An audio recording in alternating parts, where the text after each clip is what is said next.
नामरूपास बुद्धी न जाणे आणि जाणे ही त्यास तो अपार शुद्ध परमात्मा मीच असे.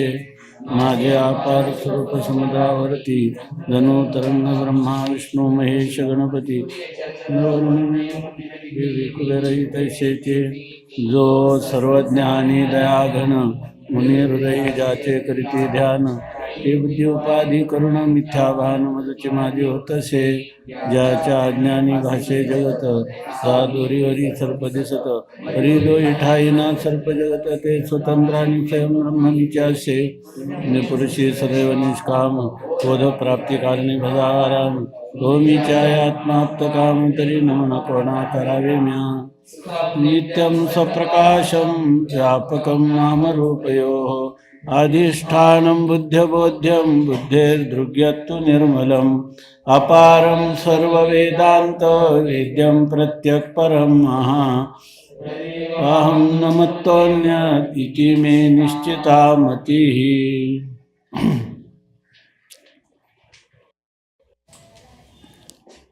संत सम्राट भगवान ज्ञानोबाराय वैराग्य रागरसिक जगद्गुरु संत शिरोमणी श्री तुकोबाराय शांती ब्रह्म श्री संत एकनाथ महाराज महाराष्ट्रातील सर्व संतांची मांदियाळी संप्रदायाचं परम आराध्य दैवत श्री पांडुरंग परमात्मा या सर्वांच्या अलौकिक अकारण करून अहेतुकी अद्भुत असीम अपूर्व अशा अनुग्रहामुळं दयेमुळं तुम्ही आम्ही सर्व पवित्र सलीला इंद्रायणीच्या तटाकावर साक्षात संजीवन समाधिस्थ माऊलींच्या चरणकमलाजवळ या अलंकापूर क्षेत्र जे संपूर्ण विश्वातील अध्यात्माचं किंवा वेदाला अनुसरणाऱ्या तत्त्वज्ञानाचं माहेरघर आहे आणि त्या ठिकाणी आपण वृत्तीनं विचारसागर नावाचा वेदांताचा प्राकृत भाषेतील प्रकरण ग्रंथ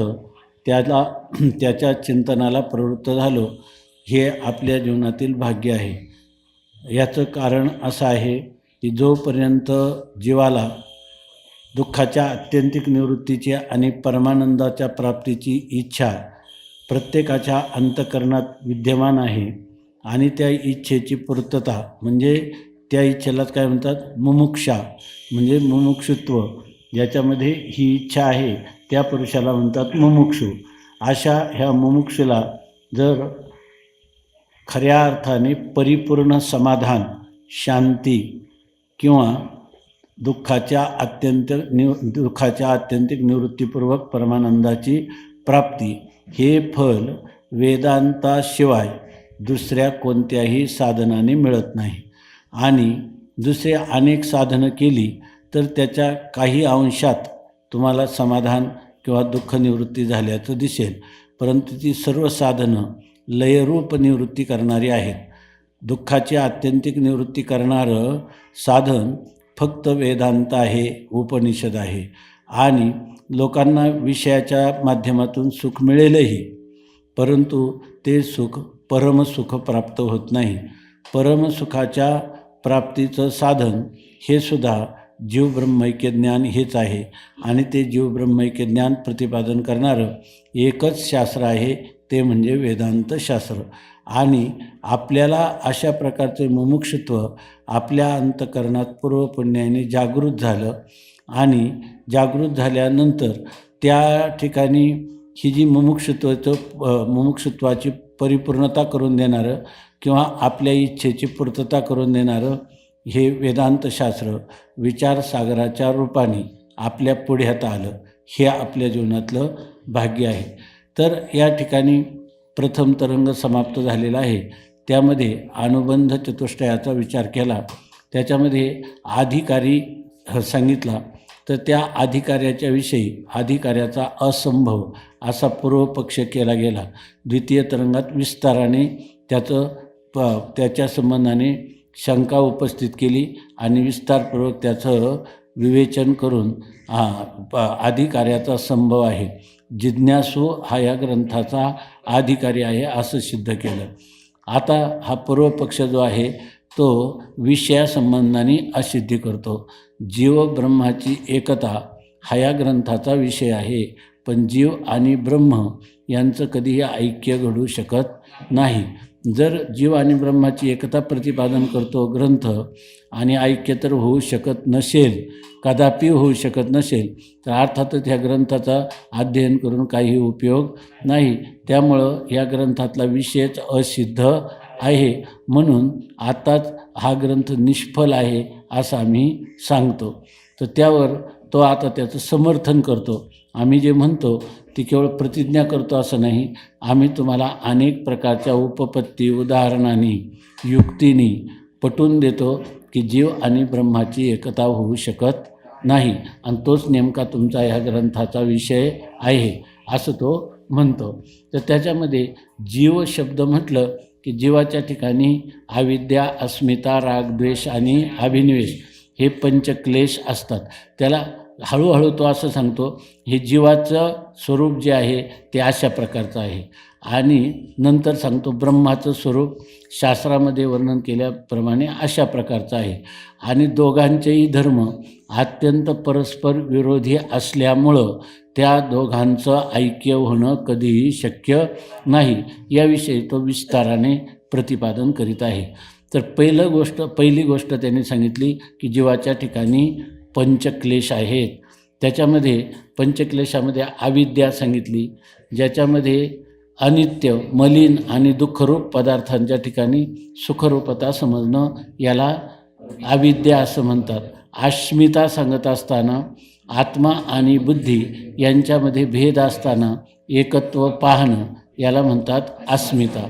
तिसरं सांगितलं राग, अनुकूल ज्ञानापासून उत्पन्न होणारं जे प्रेम किंवा प्रीती त्याला राग असं म्हणतात. द्वेषाचं सांगितलेलं प्रतिकूल ज्ञानापासून उत्पन्न होणारा जो क्रोध त्याला द्वेष असं म्हणतात. अभिनिवेश कशाला म्हणतात? मरणाच्या भयाला अभिनिवेश असं म्हणतात. असे पंचक्लेश सांगितले. आता यापुढं तो वर्णन करतो. ठीक आहे ना, वाचू ना. याप्रमाणे जीवाच्या ठिकाणी 5 क्लेश आहेत. 29 पानावर दुसरा परिच्छेद. याप्रमाणे जीवाचे ठिकाणी 5 क्लेश आहेत. जीवाच्या ठिकाणी 5 क्लेश आता सांगितले. जीव परिच्छिन्न म्हणजे अल्प परिणाम, अर्थात 3.5 हात असे आहेत व ते अनंत आहेत. जीव म्हटलं की परिच्छिन्न, जीवाला काय झाली? मर्यादा आली. तसं जीव काय ब्रह्माप्रमाणे व्यापक नाही, आहे की नाही? त्या व्यापक ब्रह्माला बुद्धीचा काय झालं? बुद्धीनं त्याला परिच्छेद केला, बुद्धी उपाधी झाली. बुद्धी उपाधीनं ते सीमित झालं, मर्यादित झालं, त्यालाच परिच्छिन्न झालं असं म्हणतात. म्हणजे जीव हा परिच्छिन्न आहे. जीव स्वतःला मी म्हटलं, जीवानी मी जीव आहे, तर त्याला विचारलं तुमचं परिमाण काय आहे का, माप? तर तो म्हणजे मी 3.5 हाताचा देह आहे. म्हणजे याचा अर्थ तो अल्प परिमाण आहे. त्याची गणना मोजमाप किती आहे? 3.5 हात, आणि ते अनंत आहेत. मग आता असे 3.5 हाताचे जीव एक आहेत का अनंत आहेत? अनंत जीव आहेत. आता तुम्ही म्हणा 3.5 हाताचा अमिबा तर किती छोटा आहे की नाही? याच्यामध्ये राक्षस किती मोठा आहे, आणि सगळ्यांचं 3.5 हात कसं काय? तर ते आपलं ज्याचा जो देह आहे त्याचा हात, तो त्याचा 3.5 हात असं सांगायचं. की आपल्या मधल्या बोटाचं शेवटचं टोक आहे ना, अंगुष्ट नंतर त्याला काय म्हणतात? कनिनी. मध्यमा का हे बोट? मध्यम. तर त्या मध्यमाच्या शेवटच्या टोकापासून कोपरापर्यंत जे माप आहे, कर्पूर म्हणतात त्याला, तर त्याला एक हात असं म्हणतात. तर त्या अशा प्रकारचे जीव हे अनंत आहेत. कारण जितकी शरीरे तितके जीव आहेत, जितकी शरीरं तितके जीव. सर्व शरीराच्या ठिकाणी एकच जीव आहे असे मानले तरी एका शरीराच्या ठिकाणी एका जीवास होणारे सुखदुःख सर्व शरीरांच्या ठिकाणी असणाऱ्या जीवास होईल. आता तुम्ही जर म्हणतात जीव आहे, आम्ही काय म्हणतो? जीव नाना आहेत किंवा अनेक आहेत. एक आहेत असं जर म्हटलं तर एक म्हटलं तर एका शरीराच्या ठिकाणी होणारे जी सुखदुःख आहेत ती इतरांना कळली पाहिजे की नाही? सर्व शरीरामध्ये त्या सुखदुःखांची प्रतीती आली पाहिजे. परंतु त्या शरीरात होणारं दुःख त्या शरीरधारी जीवालाच फक्त कळतं, इतरांना कळत नाही. त्यांची दुःख ह्याला कळत नाही, याची दुःख दुसऱ्याला कळत नाही. याचाच अर्थ जीव एक मानता येईल का? एक मानला की एकाला होणारं सुखदुःख दुसऱ्याला व्हायला पाहिजे, आणि तसं तर होताना दिसत नाही. एका शरीराच्या ठिकाणी एका जीवास होणारे सुखदुःख सर्व शरीराच्या ठिकाणी असणाऱ्या जीवास होईल, कारण सर्व शरीराच्या ठिकाणी जीव एकच, जीव तर एकच आहे. मग एकाला सुखदुःख व्हायला लागलं तर ते कोणाला होईल? दुसऱ्याला व्हायला पाहिजे, कारण जीव काय आहे? एकच आहे. मग सर्व शरीराच्या ठिकाणी होणारी सुखदुःख एकाच जीवाला व्हायला पाहिजेत. परंतु एका जीवाचे सुखदुःख सर्वांना होत असल्याचा अनुभव नाही. परंतु एकाला सुखदुःख होतं, त्याच वेळेला दुसऱ्यालाही सुखदुःख, ते सुखदुःखाचा अनुभव येतो, असं काही होत नाही. यावरून प्रति शरीराच्या ठिकाणी जीव भिन्न आहेत, म्हणूनच नाना म्हणजे अनंत आहेत असे सिद्ध होते. यावरून निष्कर्ष असा निघतो की प्रति शरीराच्या ठिकाणी जीव भिन्न आहेत आणि शरीरं नाना आहेत, म्हणून जीवसुद्धा नाना आहेत असं सिद्ध होतं. ब्रह्म या सर्व धर्माहून निराळे आहे. आता तुम्ही कशाची एकता करणार आहे? ब्रह्माची आणि जीवाची. जीवाचं स्वरूप आम्ही तुम्हाला आत्तापर्यंत कथन करून सांगितलं. जीवाच्या ठिकाणी नानात्व आहे आणि नानात्वच मानावं लागतं. जितके शरीर तितके जीव, आणि जर जीव एक मानला तर एकाच्या ठिकाणी होणारं सुखदुःख दुसऱ्याच्या ठिकाणी व्हायला पाहिजे, पण तसं होताना दिसत नाही. म्हणजे याचाच अर्थ प्रत्येक शरीरात जीव भिन्न आहे असंच मानलं पाहिजे. यावरून जीव नाना किंवा अनंत आहेत. याशिवाय जीवाच्या ठिकाणी अविद्या आदी पंचक्लेश आहेत. आता ब्रह्मस्वरूपात ज्याच्याशी तुम्ही ऐक्य करायला निघाले त्या ब्रह्माचं स्वरूप थोडं जाणून घ्या, ऐकी नाही असं सांगतात. आणि सुरुवातीला झोपू नका असं पण सांगतात. जीव नाना आहेत म्हणजे जीवाच्या ठिकाणी भेद आहेत, ब्रह्माच्या ठिकाणी भेद नाही. जीव नाना आहेत, त्यांच्या ठिकाणी काय आहे? भेद आहेत.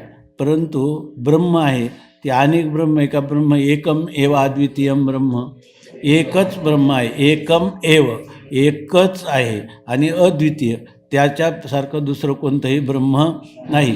याचा अर्थ ब्रह्म काय आहे? एक, आणि जीव काय आहे? नाना. आता ब्रह्माच्या ठिकाणी भेद नाही. आता ब्रह्माच्या ठिकाणी भेद नाही, पण भेदाचे 3 प्रकार आहेत. ते स्वगत, सजातीय आणि विजातीय.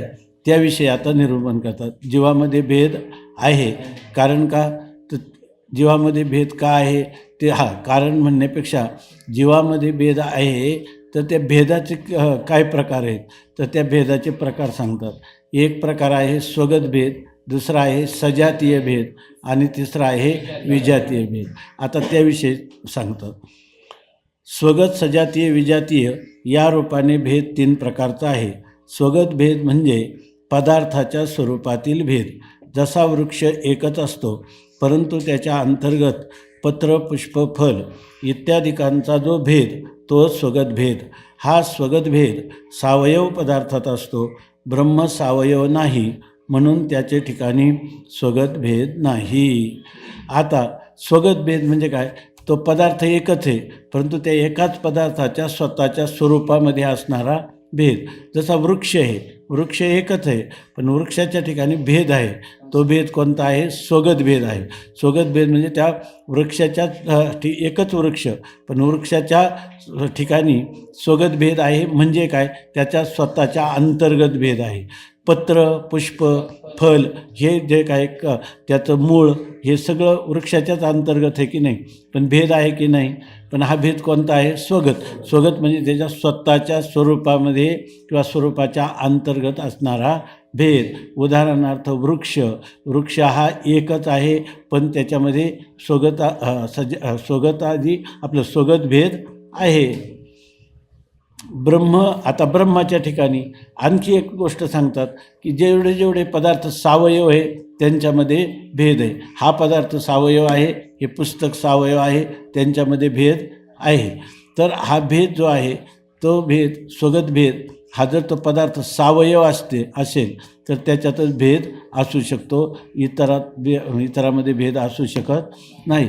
पदार्थाच्या ठिकाणी सावयव भेद, पदार्थ सावयव असेल तरच त्याच्या ठिकाणी स्वगत भेद होऊ शकतो. आता ब्रह्माचं तुम्हाला ऐक्य कोणाशी करायचे? ब्रह्माशी. मग ब्रह्माशी ऐक्य करताना ब्रह्म जर काय असेल, सावयव असेल तर त्याच्याशी काय होईल? ऐक्य होईल. पण ब्रह्म पदार्थ कसा आहे? तो निरवयवम शांतम असं म्हटलेलं आहे. तो निरवयव आहे, त्याच्या ठिकाणी अवयव किंवा कोणत्याही प्रकारचे विभाग झालेले नाही. तो अविभाज्य अशा प्रकारचा आहे. त्याच्यामध्ये कोणताही विभाग करता येत नाही, त्याच्यामध्ये कोणत्याही अवयवाची कल्पना करता येत नाही. म्हणून ब्रह्म काय आहे? अवयवरहित, अर्थात निरवयव आहे. मग निरवयव ब्रह्माचं सावयव जीवाशी ज्याच्या ठिकाणी स्वगत भेद आहे अशा जीवाचं आणि ब्रह्माचं ऐक्य होऊ शकेल का? नाही. कारण ऐक्य होण्यासाठी एक नियम सांगितलेला आहे. काय? लक्षण साम्यात एकत्व सिद्धी. त्या जर तुम्हाला एकत्वाची सिद्धी करायची असेल तर दोघांची लक्षणं काय पाहिजे? एक सारखी पाहिजे. आता जीवाच्या ठिकाणी पंचक्लेश आहे, याच्या ठिकाणी आहे का? ब्रह्माच्या ठिकाणी. मग त्यांचं लक्षणं सारखी आहेत का? नाही. दुसरं, जीव नाना आहेत आणि ब्रह्म एक आहे. एक आहे अनंतत्व किंवा नानात्व धर्माने युक्त आणि एक आहे एकत्व धर्माने युक्त. दोघांची लक्षणं सारखी आहेत का? मग लक्षण साम्यात ऐक्यसिद्धी, एकत्वसिद्धी होऊ शकते का? अर्थात होऊ शकणार नाही. ब्रह्म सावयव नाही म्हणून त्याच्या ठिकाणी स्वगत भेद नाही. मग आता जेवढे जीव आहेत तर जीवांच्या ठिकाणी त्यांच्या स्वरूपाच्या अंतर्गत भेद आहे की नाही? स्वगत भेद आहे. आणि ब्रह्माच्या ठिकाणी स्वगत भेद नाही. त्यामुळं जीवाचा आणि ब्रह्माचं ऐक्य होणार नाही. बरं, आणखीन सांगतात सजातीय भेदाचं स्वरूप सांगतात. सजातीय भेद म्हणजे दोन समान जातीय पदार्थांच्या स्वरूपातील भेद. जसा एका वृक्षाचा दुसऱ्या वृक्षाशी जो भेद तो वृक्षत्व जातीने सजातीय भेद. ब्रह्माला सजातीय दुसरे ब्रह्म नाही म्हणून ब्रह्माचे ठिकाणी सजातीय भेद नाही. आता सजातीय भेद म्हणजे काय? दोन समान जातीय पदार्थांच्या म्हणजे जाती दोघांची समान आहे परंतु त्याच्यामध्ये मात्र तरीसुद्धा भेद आहे. जसा एक वृक्ष आहे आणि दुसरा वृक्ष आहे. वृक्षाच्या ठिकाणी कोणती जाती असते? वृक्षत्व आहे की नाही? जर वृक्षत्व जातीनं पाहिलं तर आंबा आणि पिंपळ, बरोबर ना? आंबा जो वृक्ष आहे की नाही? आंबा. पिंपळ वृक्ष आहे की नाही? नाही. मग काय आहेच ना? नाही ना? हा बरोबर. त्याच्या ठिकाणी वृक्ष आहे, बरोबर ना? आंब्याच्या ठिकाणी वृक्षत्व आहे, बरोबर ना? आणि दुसरा आंबा असला तर तो पण वृक्षच आहे का नाही? मग वृक्षत्व ही समान जाती आहे का नाही त्यांच्या ठिकाणी? दोन्ही ठिकाणी वृक्षत्व समान. पण आंबा म्हणजे हा एक आंबा म्हणजे तो दुसरा आंबा आहे का? नाही, बरोबर ना? आता वृक्षत्वाकडे पण लागता येईल ना? हां, सजातीय म्हणजे पिंपळ जरी असला तरी वृक्षच आहे का नाही? पण पिंपळ म्हणजे आंबा आहे का? पुन्हा एक आंबा म्हणजे दुसरा आंबा आहे का? नाही. आणि सजातीय आहे का नाही? मग दोन सजातीय पदार्थामध्ये पण भेद असतो की नाही? बरोबर ना? वृक्षत्व ही जाती काय आहे? समान आहे. पण एक वृक्ष म्हणजे आंब्याचे असलं तरी त्याच्यात सजातीयच भेद राहील आणि आंबा आणि पिंपळ असला तर सजातीयच भेद राहील. त्याच्यामध्ये एक पदार्थ एक वृक्षत्व जे आहे ते सर्वांच्या ठिकाणी सारखं आहे. पण त्याच्यामध्ये एक वृक्षत्व समान आहे कोणामध्ये? दोन आंब्यामध्ये. तरी सजातीय भेद आहे की नाही? आणि वृक्षत्व जे आहे ते आंबा आणि पिंपळ यांच्यामध्ये आहे की नाही?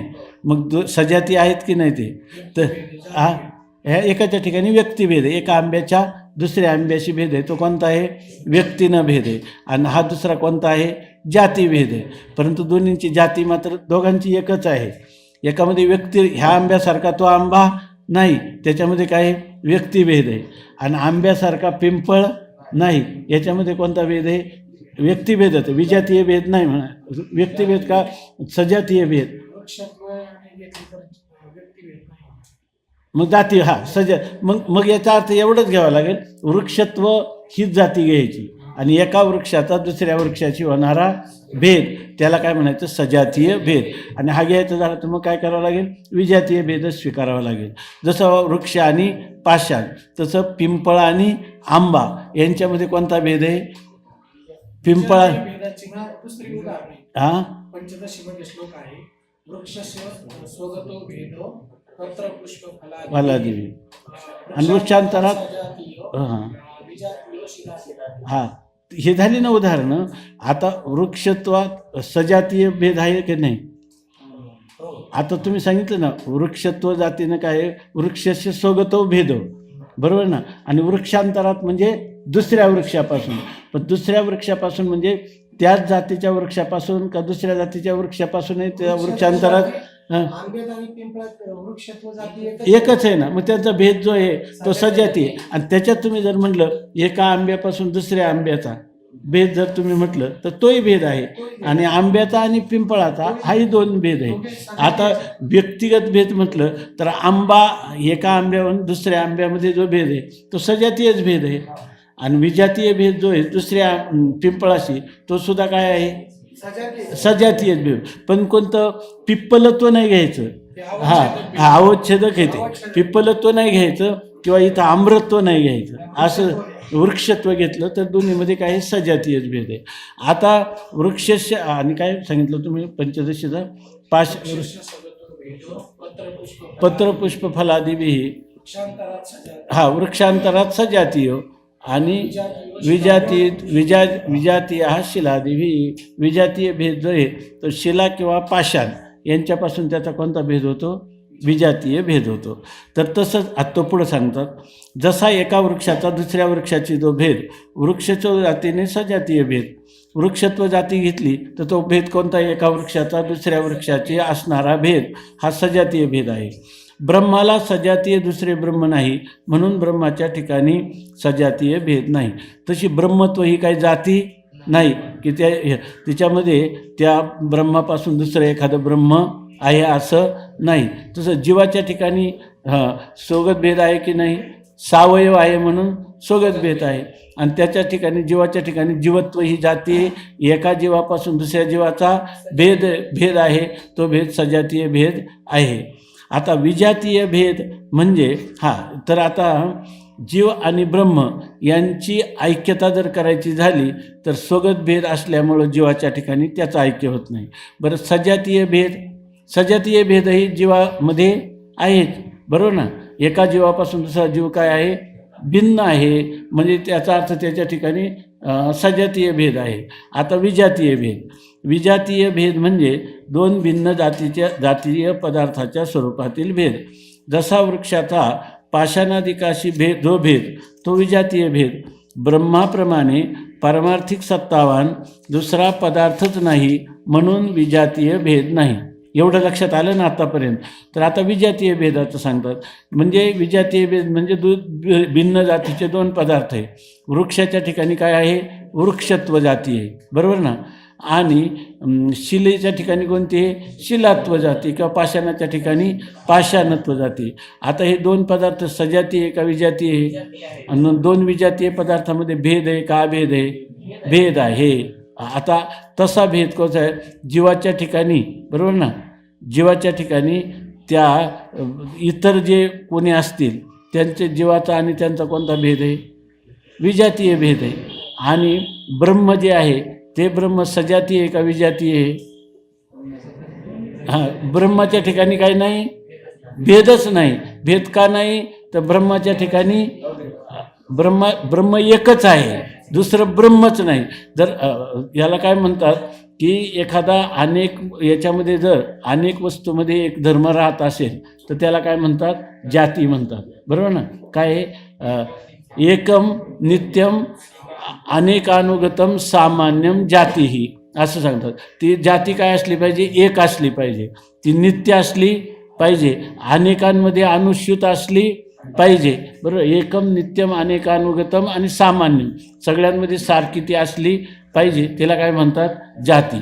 आता या ठिकाणी ब्रह्म ही जाती आहे का, ब्रह्माच्या ठिकाणी जाती आहे का, ब्रह्माच्या ठिकाणी. तर त्या ब्रह्माच्या ठिकाणी जाती का नाही तर ब्रह्म एकच आहे, त्याच्या जातीचं दुसरं ब्रह्म आहे का, नाही. मग आता ह्या ब्रह्माचा आणि जीवाचा काय होईल, विजातीय भेद व्हायला काय हरकत आहे का, विजातीय भेद व्हायला हरकत नाही असं आपल्याला वाटतं. पण त्याच्यामध्ये आहे की नाही, विजातीय भेद होईल, पण विजातीय भेद जे आहे ते त्याच्यामध्ये होत नाही, कारण ब्रह्माच्या जातीचं दुसरं कोणतं नाही आणि ब्रह्माहून भिन्न आहे. मग तुम्ही म्हणला भिन्न आहे तर मग याच्यामध्ये भेद व्हायला काय हरकत आहे? विजातीय भेद असा आहे. ब्रह्म आणि जीव याच्यामध्ये काय भेद आहे, पण कोणता? विजातीय. मग याचा अर्थ काय झाला? जीवाने किंवा जगाने किंवा दुसऱ्या वस्तूंनी, कोणत्याही वस्तूने ब्रह्माच्या ठिकाणी ही वस्तू वेगळी आणि ब्रह्म वेगळं. मग विजातीय भेद मानायला काय हरकत आहे? दोन भिन्न जातीचे पदार्थ आहे की नाही? ब्रह्माच्या ठिकाणी ब्रह्मत्व आणि जीवाच्या ठिकाणी जीवत्व. मग ह्यामुळं त्या दोघांमध्ये ऐक्य होणार नाही, म्हणजे त्यांच्या दोघांमध्ये भेद आहे. बरोबर ना? पण या ठिकाणी तसंही होणार नाही. कारण का सांगतात? ब्रह्माप्रमाणे विजातीय भेद म्हणजे दोन भिन्न जातीय पदार्थाच्या स्वरूपातील भेद. जसा वृक्षाचा पाषाणादिकाशी जो भेद तो विजातीय भेद. ब्रह्माप्रमाणे पारमार्थिक सत्तावान दुसरा पदार्थ नाही म्हणून विजातीय भेद नाही. आता हे तुम्हाला वाटेल की आता ब्रह्माहून दुसरा भिन्न ब्रह्म नाही ना, पण आपल्याला वाटतं की ना विजातीय भेद व्हायला हरकत नाही, पण विजातीय भेद निर्माण होत नाही. याचं कारण काय आहे? आता आपण सारखं चिंतन करत आलो. आता सांगितल्यावर तुम्ही म्हणाल की हे एकदमच सोपं आहे, हे तर आम्हालाही माहीत होतं, पण आत्ता विचारलं तर सांगता येणार नाही. काय आहे? आपण सत्ता किती सांगितलेले आहेत? हे 3 सत्ता सांगितल्या. जगातले जेवढे पदार्थ आहेत, बरोबर ना, त्या पदार्थांमध्ये किती सत्ता आहेत? 3 सत्ता. एक आहे पारमार्थिक सत्ता, एक आहे व्यावहारिक सत्ता आणि तिसरी आहे प्रातिभाषिक सत्ता. चांगलं लक्षात घ्या म्हणजे हे वाक्य तुमच्या लवकर लक्षात येईल. तर त्याच्यामध्ये 3 सत्ता आहेत. जगातले कोणतेही पदार्थ पाहिले तर त्याच्यामध्ये 3 सत्ता सांगितलेल्या आहेत. एक पारमार्थिक सत्ता, एक व्यावहारिक सत्ता आणि एक प्रातिभाषिक सत्ता, अशा 3 सत्ता आहे. आता पारमार्थिक सत्ता कशाला म्हणतात? जिचा तिन्ही कालात कधीही बाध होत नाही, जी कधीही मिथ्या ठरत नाही, कल्पित किंवा अध्यस्त ठरत नाही, ती वस्तू पारमार्थिक सत्तावान असते किंवा त्या पदार्थाची पारमार्थिक सत्ता असते. असे जगामध्ये तिन्ही काळात बाध होत नाही असे किती पदार्थ आहेत? बोला ना जर. असे किती पदार्थ आहेत? एकच पदार्थ आहे. त्या पदार्थाचं नाव काय आहे? ब्रह्म. आहे की नाही? त्याची सत्ता कोणती झाली? पारमार्थिक सत्ता झाली. आता व्यावहारिक सत्तावान पदार्थ कशाला म्हणतात? ज्याचा ब्रह्मज्ञानाशिवाय बाध होत नाही त्याला काय म्हणतात? व्यावहारिक सत्ता. बरोबर ना? ब्रह्मज्ञाना वाचून ज्याचा बाध होत नाही. आता हे जगत आपल्याला सत्य वाटतं की नाही? बरोबर आहे ना? सत्य वाटतं की नाही? मग आता हे जगत सत्य किती दिवस वाटणार आपल्याला? ज्ञान होईपर्यंत. ज्ञान झाल्यानंतर हे जगत आपल्याला प्रतीतीला येईल की नाही? येईल, पण काय वाटेल ते? मिथ्या. पूर्वी ते काय म्हणत होता? सत्य. आणि ब्रह्मज्ञान झाल्यानंतर काय म्हणायला लागला? जगन मिथ्या. ऐके नाही? मग त्यावेळेला हे ब्रह्म आपल्याला रज्जू सर्प स्वप्न याप्रमाणे मिथ्या वाटायला लागेल की नाही? मग याचा अर्थ जोपर्यंत ब्रह्मज्ञान होणार नाही तोपर्यंत जगताविषयी काय वाटणार? सत्यत्व बुद्धी वाटणार. जग आहे ते सत्य आहे. जसं रज्जूवर आपल्याला सर्प भासतो, तो कशाच्यामुळं भासतो? रज्जूच्या अज्ञानामुळं भासतो. आहे की नाही? भासतो. पण तो नुसता भासतो इथंच थांबतो का सत्य वाटतो? भासतो का? रज्जूच्या अज्ञानामुळं भासतो. पण रज्जूच्या अज्ञानामुळं भासतो हेही कळलं नाही का मग तो सत्य वाटतो. आलं का लक्षात? रज्जूवर सर्प भासला आणि जर तुम्हाला कळलं रज्जूच्या अज्ञानामुळं सर्प भासला होता असं जर तुम्हाला कळलं, आता तुम्हाला सत्यत्व बुद्धी होईल का त्याच्याविषयी कधी? आहे की नाही? मग तो सत्य कधी वाटला होता?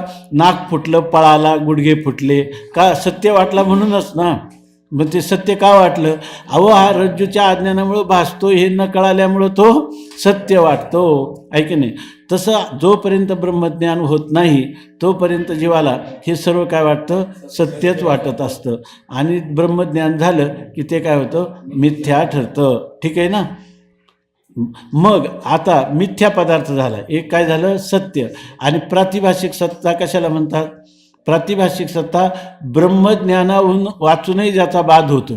ब्रह्मज्ञान झालं नाही तरी ते काय त्याचा बाध होतो, म्हणजे ते मिथ्या ठरतं. असं व्यवहारातलं एखादं उदाहरण सांगतं का? ब्रह्मज्ञान झालं नाही तरी तो पदार्थ खोटा आहे असं आम्हाला कळतं. अहो, तुम्हाला रज्जूवर सर्प भासला, रज्जूवर सर्प भासला, बरोबर ना? रज्जूवर सर्प भासला आणि रज्जूचं ज्ञान झालं तरी सर्प मिथ्या ठरतो की नाही? शुक्तीवर रजत भासलं, शुक्ती म्हणजे वाळवंटात पडलेला शिंपला, आणि त्याच्यावर तुम्हाला रजत म्हणजे चांदी, तिचा भ्रम होतो की नाही? बरोबर ना? आणि हा भ्रम कुठपर्यंत राहतो? ब्रह्मज्ञान होईपर्यंत का फक्त शुक्तीचं ज्ञान होईपर्यंत? शुक्तीचं, त्याला ब्रह्मज्ञान लागलं का? नाही. मग ब्रह्मज्ञाना वाचूनही काही पदार्थांचा बाध होतो की नाही? जर आपल्याला मृगजळाचा भ्रम झाला, मृगजळ हे जल आहे असा भ्रम झाला, तो जाण्यासाठी आपण विचारसागरात शिकलं पाहिजे का? नाही. रज्जूवरचा सर्प, शुक्तीवरचं रजत, मृगजळाचा पूर आहे की नाही, हे निवृत्त करण्यासाठी आपल्याला ब्रह्मज्ञान संपादन करावं लागतं का? काय नाही. अधिष्ठान रज्जूचं ज्ञान झालं की तो दूर होतो. अशीच गोष्ट आहे की नाही? मग ब्रह्मज्ञाना वाचून काही वस्तूंचा बाध होतो का? त्या पदार्थांना काय म्हणतात? प्रातिभाषिक सत्ता, आहे की नाही? एवढं लक्षात आलं ना?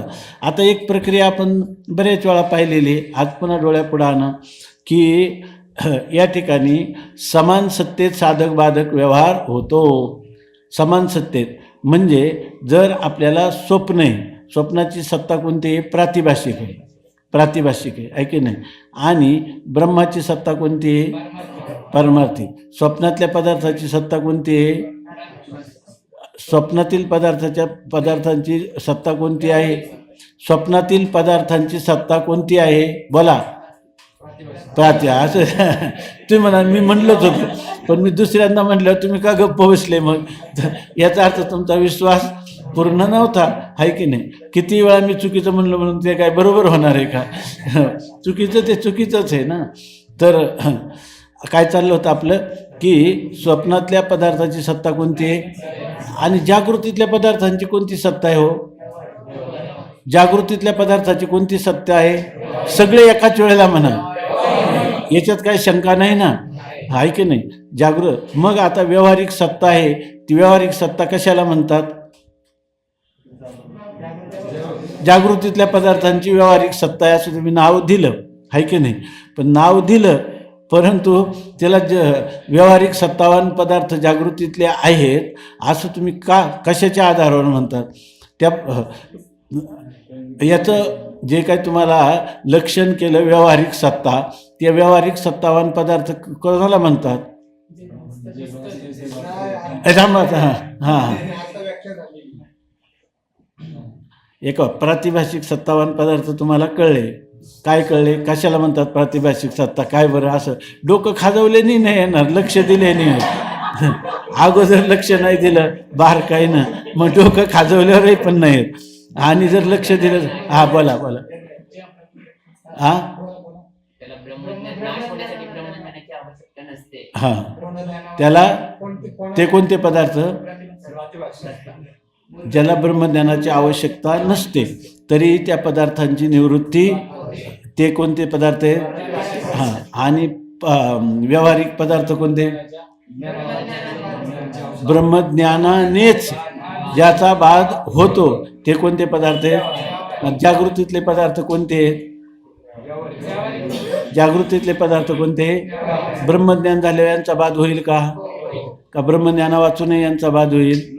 होणारच नाही. आता ही दोन झाले. आता तिसरी सत्ता कोणती आहे? पारमार्थिक. पारमार्थिक सत्ता कशाला म्हणतात? जी त्रिकालाबाधित.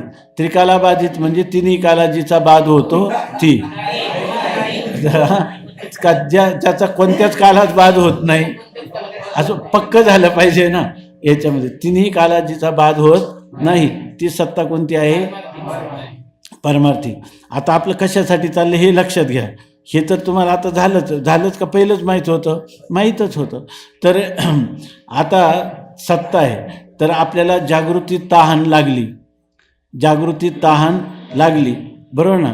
आणि रात्री आपण स्वप्नात एक मोठा तलाव पाहिलेला आहे, तर त्या पाणी पिण्यासाठी गेलो तर त्या स्वप्नातल्या तलावातल्या पाण्याने आपली जागृतीतली तहान भागेल का नाही? बरं, स्वप्नामध्ये तहान लागली आणि आपल्या उशाला तांब्या आहे तर आपली तहान भागून जाईल की नाही? भागणार नाही. याचं कारण काय आहे बरं? तांब्या तर जवळ असून का बरं? पाणी मिळून मीन प्याशी. हां, स्वप्नातले मग का स्वप्नातली तहान स्वप्नातच का जाईल? स्वप्नाची सत्ता कोणती आहे? प्रातिभाषिक. आणि जर स्वप्नातलंच पाणी मिळालं, स्वप्नातलाच तलाव तांब्या पाणी मिळालं तर तहान भागेल. जागृतीचा पाण्याचा त्याला काही उपयोग नाही. जागृतीत तहान लागली तर स्वप्नातल्या पाण्याचा काही उपयोग नाही, कारण दोघांच्या सत्ता भिन्न आहे. बरोबर ना?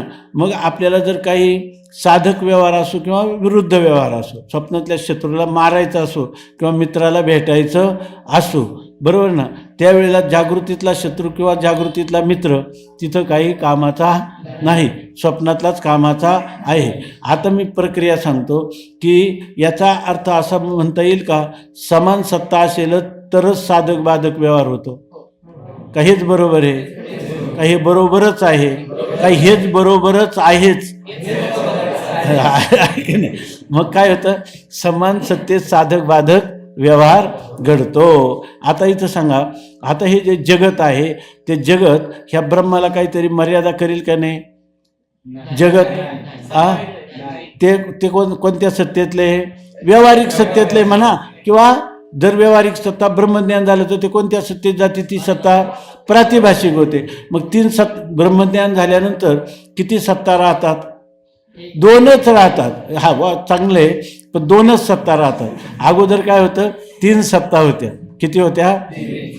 एक पारमार्थिक सत्ता, दुसरी व्यावहारिक सत्ता आणि प्रातिभाषिक सत्ता. पण ब्रह्मज्ञानानंतर बाद होणारी कोणती सत्ता आहे? व्यावहारिक सत्ता.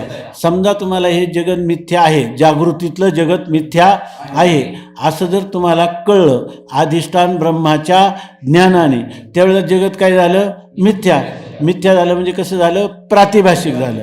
आणि स्वप्नादी पदार्थ तर प्रातिभाषिक आहेतच आहे. काही दोन्हींची सत्ता एकच होऊन जाईल त्यावेळेला ब्रह्मज्ञान झाल्यानंतर. मग आता तुमच्याजवळ किती सत्ता राहतील? 2च राहतील. बघा किती राहतील? प्रातिभाषिक सत्ता आणि पारमार्थिक सत्ता, आहे की नाही? 2च राहतील.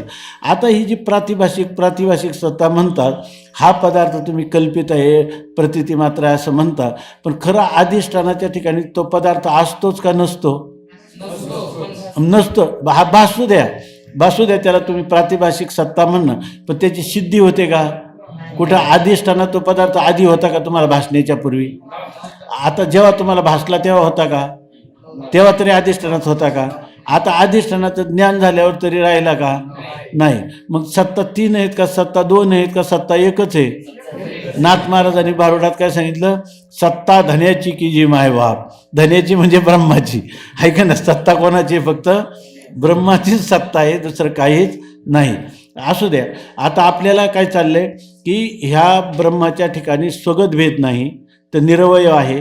सजातीय भेद नाही, कारण त्या ब्रह्माच्या ठिकाणी त्याच्या जातीचं दुसरं ब्रह्म नाही. पण विजातीय जगत तरी आहे की नाही? देहादी प्रपंच, अहंकार किंवा जगत हे सगळं आहेच की नाही? विजातीय आहेच की नाही ब्रह्माच्या? मग हे तर भेद निर्माण करेल की नाही? का ब्रह्माच्या ठिकाणी हे भेद निर्माण करू शकत नाही? का करत नाही? हा परिच्छिन्न का होईना पण आहे ना. आज मार्मिक उत्तर द्या ना. तुम्हाला कळलं नाही असं मी म्हणत नाही.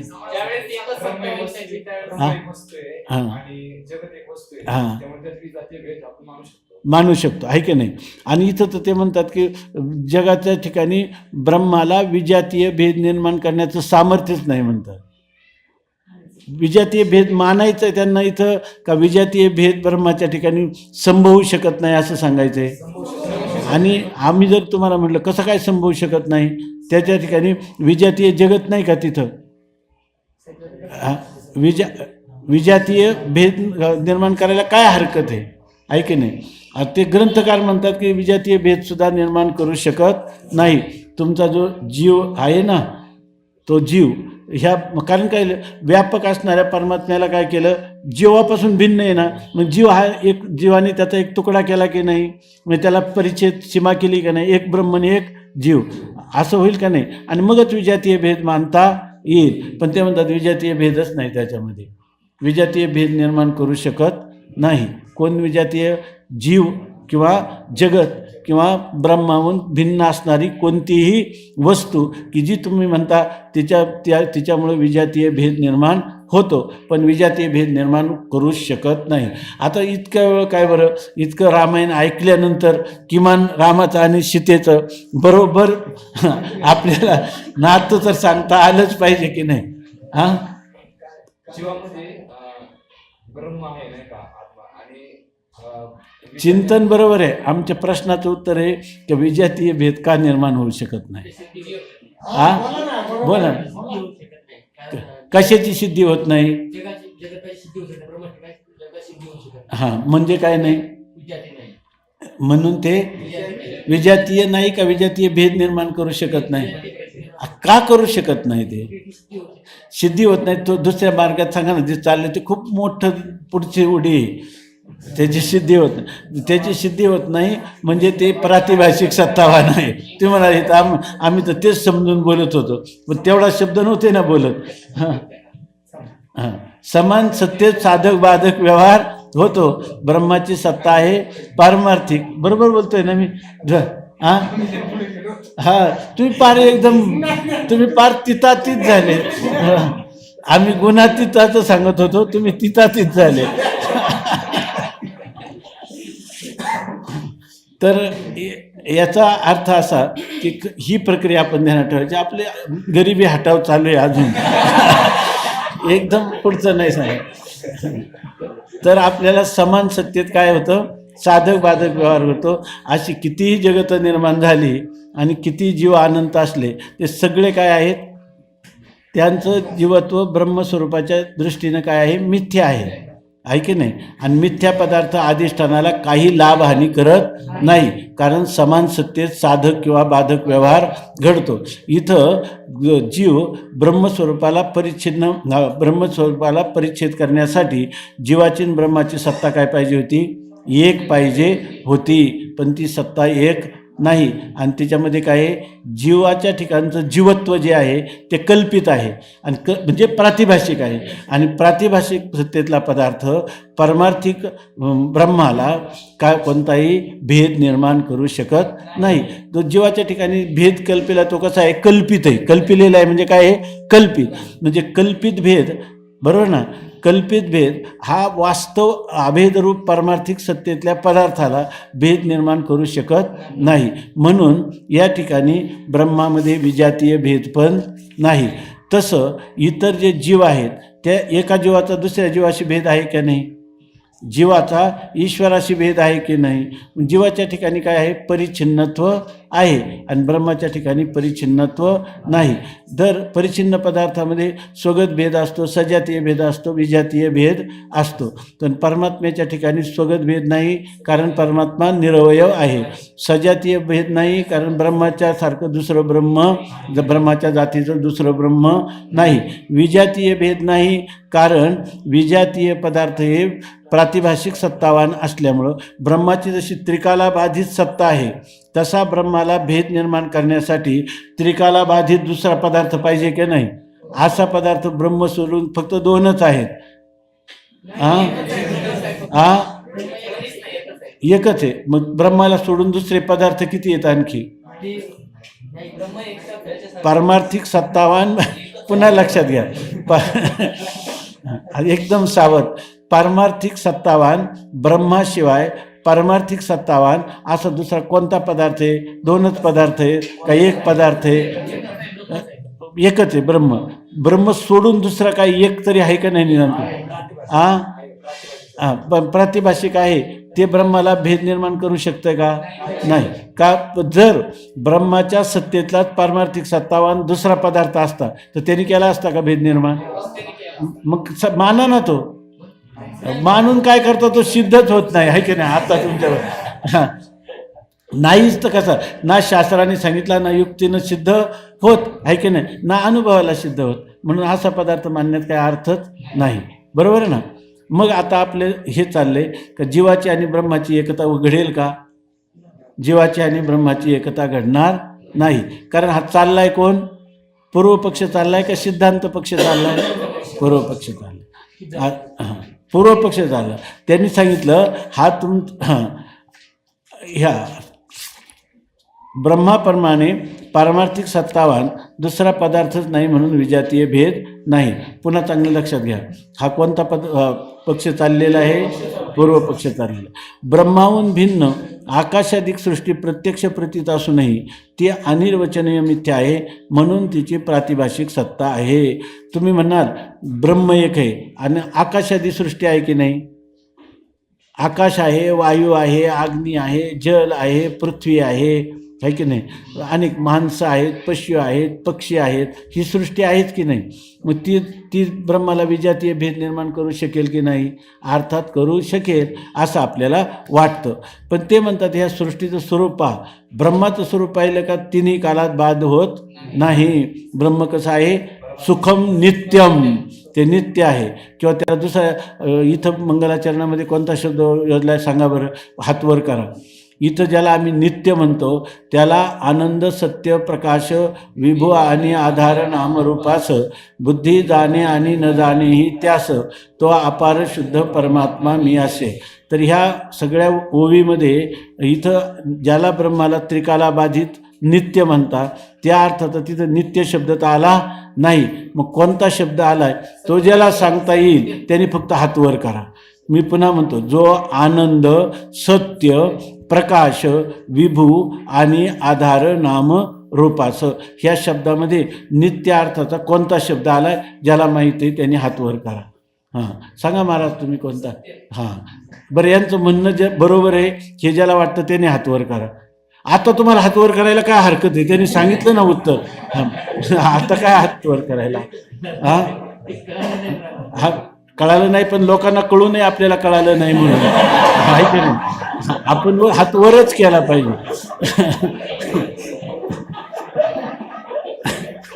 आहे की नाही?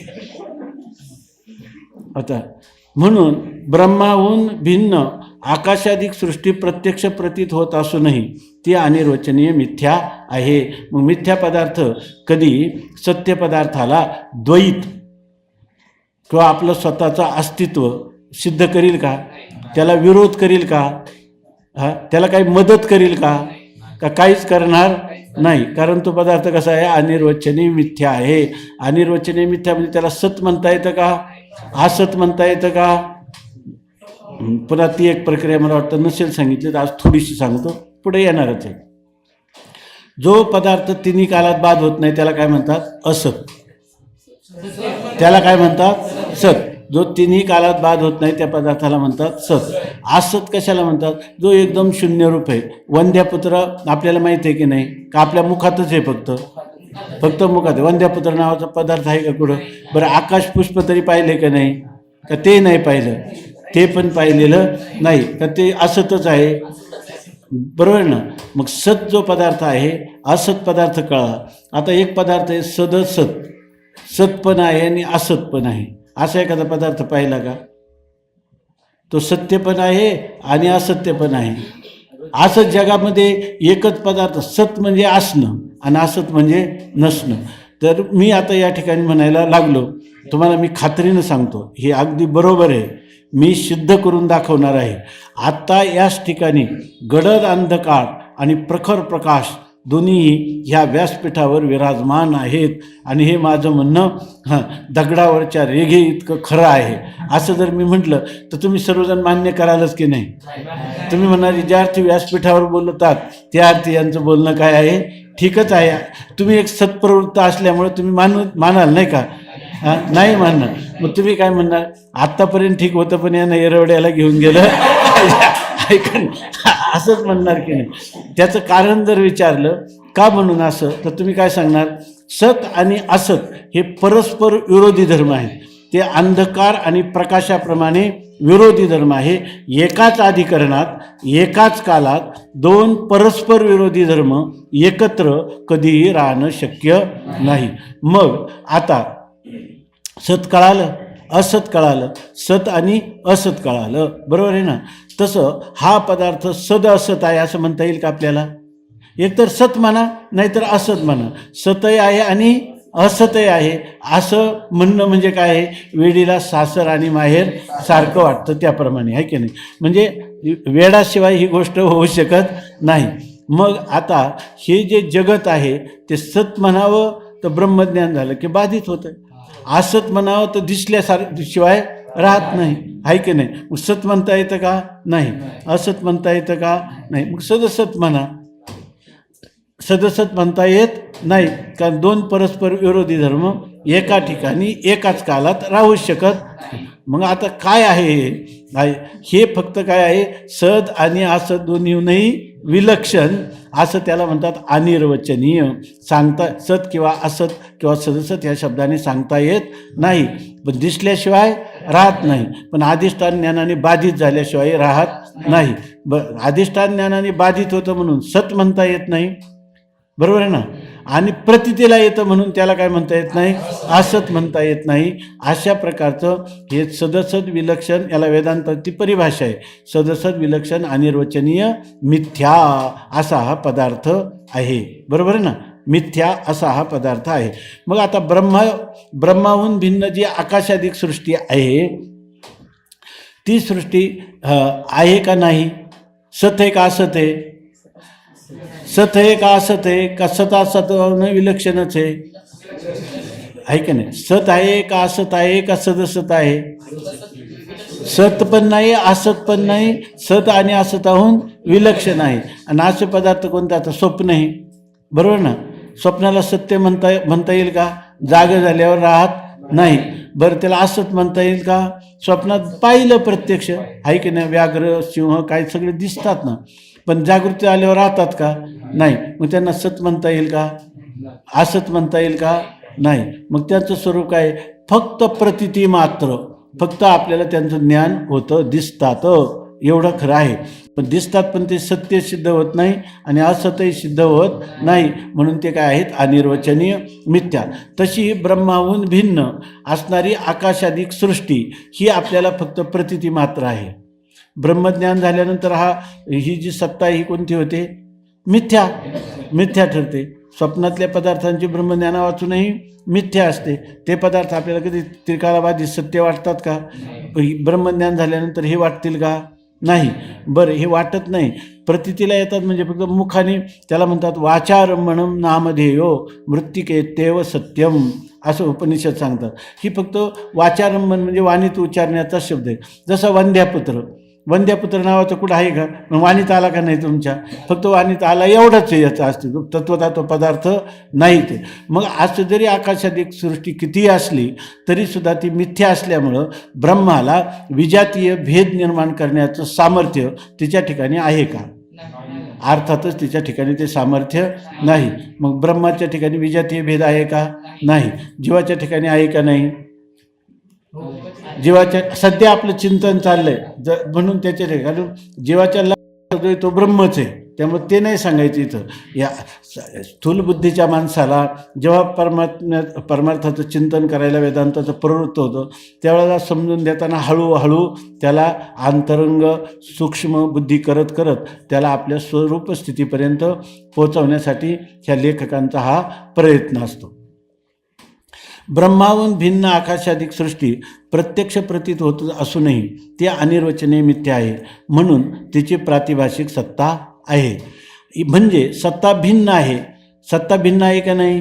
म्हणून पण म्हणजे सत्ता भिन्न आहे म्हणून सृष्टी ब्रह्मास विजातीय भेद करू शकत नाही. सत्ता भिन्न आहे म्हणून उलट ब्रह्मा ते काय म्हणतो, यांची सत्ता सिद्ध होते. सत्ता सिद्ध होते, पण ब्रह्माची जी सत्ता आहे ती त्यांची सत्ता नाही, त्यांची सत्ता आहे प्रातिभाषिक.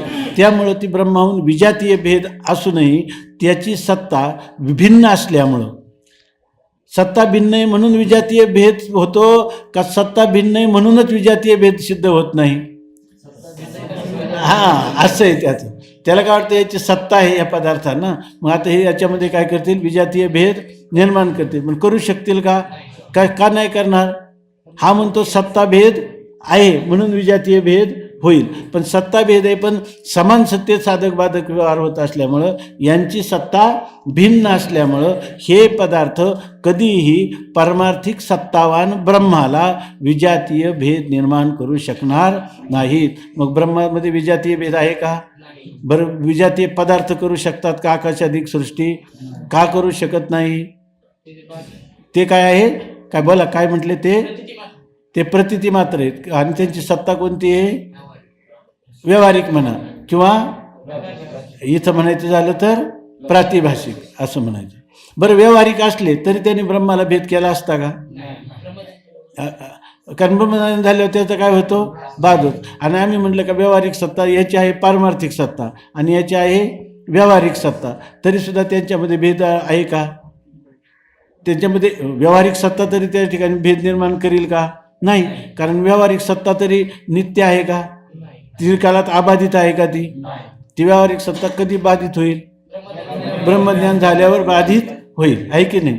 वा, म्हणजे सत्ता भिन्न आहे म्हणून सृष्टी ब्रह्मास विजातीय भेद करू शकत नाही, असं बोललं का नाही? तर सत्ता भेद आहे म्हणूनच विजातीय भेद आहे असं पूर्वपक्ष म्हणेल.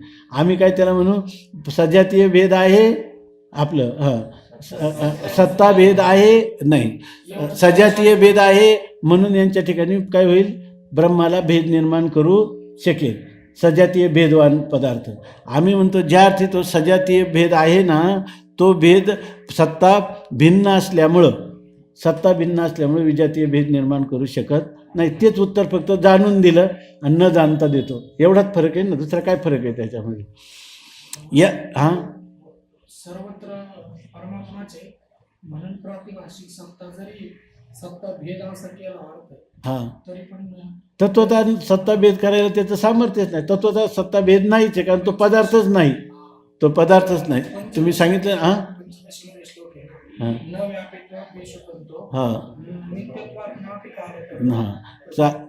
बरोबर. ब्रह्म अनंत कसं आहे याविषयी तीन भेद सांगितले. ब्रह्म अनंत आहे का? ब्रह्माला अंत आहे का? कुठं नाही. मग त्याच्यामध्ये देशामध्ये अमक्या देशात आहे अमक्या देशात नाही असं होईल का? मग ते जर अनंत असेल तर देशभेद त्या ठिकाणी नाही. जर कालाचा भेद बरोबर ना, व्यापक असल्यामुळं देशभेद नाही. व्यापक ब्रह्म कुठं नाही असं ठिकाण आहे? विठ्ठल जळी स्थळी भरला, मग त्या ठिकाणी त्याला कोणत्या देशात भेद झाला का निर्माण? बरं, ब्रह्म कोणत्या कालात नाही? कारण का? अनंतच नित्यत्व. ते ब्रह्म काय आहे? नित्य आहे. मग त्याला नित्य असणाऱ्या ब्रह्माला कालामध्ये कालभेद निर्माण करू शकेल का? नाही. आणि सार्वात्म्यात म्हणजे तो परमात्मा सर्वांचाच आत्मा आहे का नाही? सर्वांचा आत्मा परमात्मा सर्वांचा आत्मा आहे ना. मग कोणत्या वस्तू परमात्म्यामध्ये भेद निर्माण करील का? नाही. त्याला तुकाराम महाराज काय म्हणतात? देश काळ वस्तू भेद मावळला, आत्मा निर्वाळला विश्वाकारे. सगळा विश्वाच्या आकारात आत्माच आहे का नाही? मग विश्वाने आत्म्याला भेद निर्माण केला का? नाही केला. असंच झालं ना. त्यांनी लिहिलं की माया जी आहे त्या मायेने किती जरी वर्ष केला, मायारूपी मेघातून अनंत विश्व जगत जीव काय तयार केले तरी काय पुढं काय माया मेघो जगत निरम वर्षत्वेश यथातथा. वाटल तितका मायेने ह्या अनेक विश्वांचा या ठिकाणी वर्षाव केला तरी पुढं काय? महाकाशस्य नो चिदाकाशस्य नो हानीही. चिदाकाशाची काय हानी होईल? चिदाकाश म्हणजे चिद्रूप असणारं ब्रह्म. आकाश स्थल्लिंगात ना, आकाश शब्द हे ब्रह्मस्वरूपाला योजलेला. तर ब्रह्माकाशाची काय हानी होईल बरं? काहीच हानी होणार नाही. कारण यांच्यामध्ये काय आहे? एकच शब्द सांगा, एकच शब्द. यांच्यामध्ये टिंब असल्यामुळं चिदाकाशाची काहीच हानी होणार नाही. असं एकच शब्द सांगा. यांच्यामध्ये अमुक अमुक असल्यामुळं काय बरं? आता जे चाललंय तेच सांगायचं. किंवा एक शब्द सांगायचा, सत्ता भेद असल्या मुळं आहे की नाही, त्यांच्यामध्ये पारमार्थिक आणि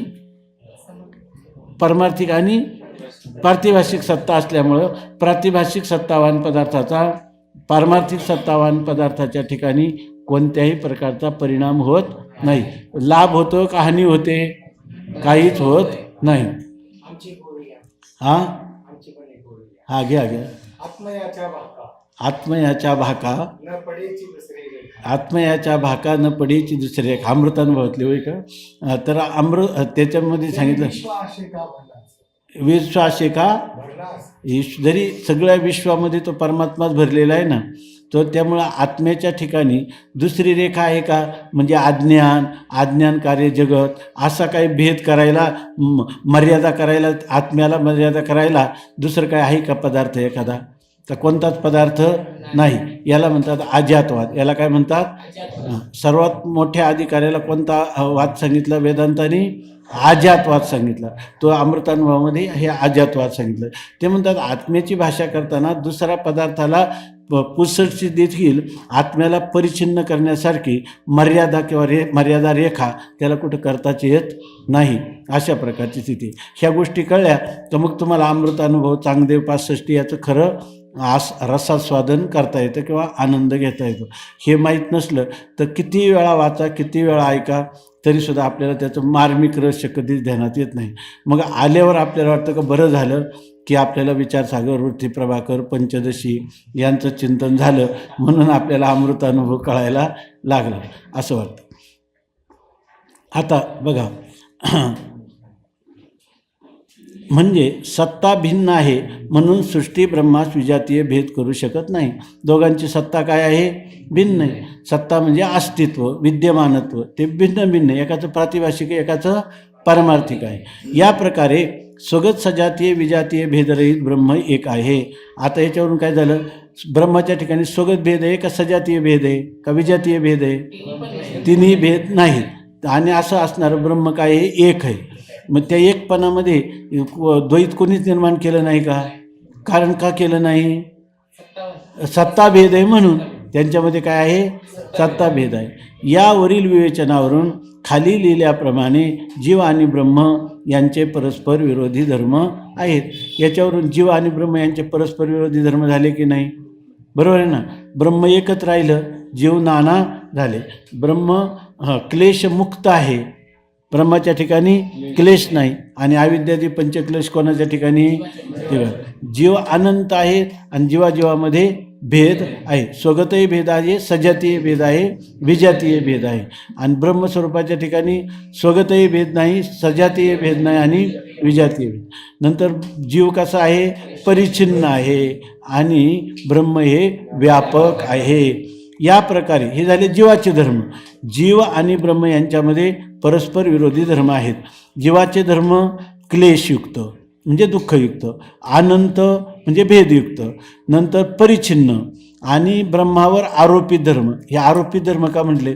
खरं ब्रह्माला हे पण माहीत नाही. पाठीमागे सांगितलं होतं, बैलाच्या शिंगावर माशी बसली, तिनं बराच वेळ 2 तास विश्रांती केली, भक्ष्य शोधलं होतं, खाल्लेलं जास्त प्रमाणात होतं, झोप यायला लागली, विश्रांती घ्यावं वाटली म्हणून बैलाच्या शिंगावर बसली. 2 तास झाल्यानंतर तिला असं वाटलं की याने आपल्याला बराच वेळ आश्रय दिला शिंगावर, म्हणून त्याच्या डोळ्यापुढं ती गुणगुण केलं आणि थँक्यू म्हटली. आहे का नाही? तुमची मी आभारी आहे. तेव्हा तो बैल काय म्हटला? ती म्हणले कशाबद्दल तुम्हाला आभारी म्हणते? ते म्हणे मी 2 तास विश्रांती घेतली. तर म्हणे तू कधी आली आणि कधी उडून गेली आणि किती वेळ बसली मला माहीतच नाही. असंच आहे ना. तसं ह्या ब्रह्माच्या ठिकाणी तुम्ही ब्रह्माच्या ठिकाणी अज्ञान आहे असं म्हटले अगोदर, ब्रह्मस्वरूपाचं अज्ञान, आणि त्या अज्ञानामुळं काय झालं? तुम्हाला बंध झाला असं तुम्ही म्हणत होते, आहे की नाही? मग तुम्ही काय म्हणायला लागले? जे ज्याच्या अज्ञानाने भासतं ते त्याच्या ज्ञानाने निवृत्त होते. आणि मग आम्हाला त्याचं ज्ञान झालं आणि मग त्याच्यानंतर अज्ञान आणि अज्ञान कार्याची निवृत्ती झाली असं तुम्ही म्हणता की नाही? बरोबर आहे ना? आता कोणाच्या ठिकाणी? ब्रह्माच्या ठिकाणी. आता हा व्यवहार ब्रह्म हे क्लेशयुक्त आहे का? नाही. ब्रह्म हे अनेक आहे का? नाही. ब्रह्म हे सावयव आहे का? नाही. ब्रह्म हे अंतवान आहे का? नाही. आकाराला आले का? नाही. उत्पन्न झाले का? बद्ध झाले का? नाही. हे ब्रह्माच्या ठिकाणी काहीच झालं नाही. आणि मग जर ब्रह्माला विचारलं हे तुमच्या ठिकाणी धर्म आले होते का, तर ते काय म्हणतात, मला माहीत नाही. पण आम्ही जेव्हा पुरुषार्थ केला आणि वेदांत चिंतन केलं तेव्हा तुम्हाला क्लेशमुक्त केलं.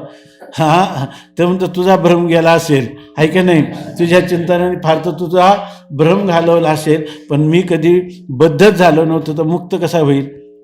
त्याला ते का मग त्या ठिकाणी बद्धतेचा आरोप केला होता. मग आता ते मुक्त झाला, हात सुद्धा काय आहे त्याच्यावर आरोपच आहे. मग ब्रह्मावर जे तुम्ही म्हणणार ब्रह्म सद्रूप आहे, चिद्रूप आहे, हा सुद्धा त्याच्यावर काय आहे? ब्रह्म असद्रूप आहे, हा सुद्धा त्याच्यावर. पण त्या असद्रूपाची जी भ्रांती आहे ती सद्रूपाच्या ज्ञानाने घालवली, हा सुद्धा त्याच्यावर आरोपच आहे का? का सगळं त्याच्यावर आरोपितच आहे? म्हणून सांगतात ब्रह्मावर आरोपित धर्म असं म्हणतात. ब्रह्मावर आरोपित धर्म कोणते? क्लेशमुक्त, नंतर एक, भेदरहित आणि व्यापक. या प्रकारे लक्षात आलं नाही? हे सगळ्यांच्या लक्षात आलं ना? या प्रकारे आता एवढी पंक्ती बघा. या प्रकारे जीव ब्रह्माच्या ठिकाणी परस्पर अत्यंत विरुद्ध धर्म असता त्यांचे ऐक्य हा या ग्रंथाचा विषय आहे हे म्हणणे संभवत नाही.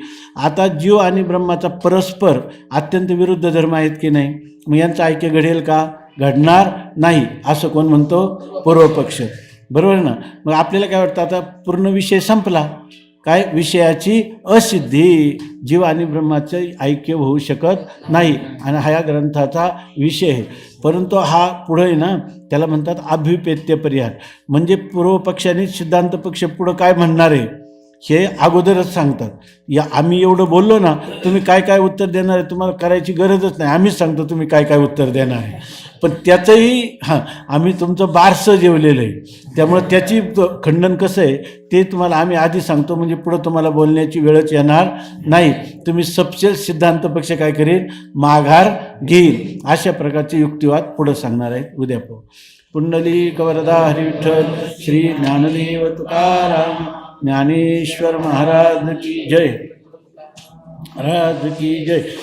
तुझं महाराज की जय.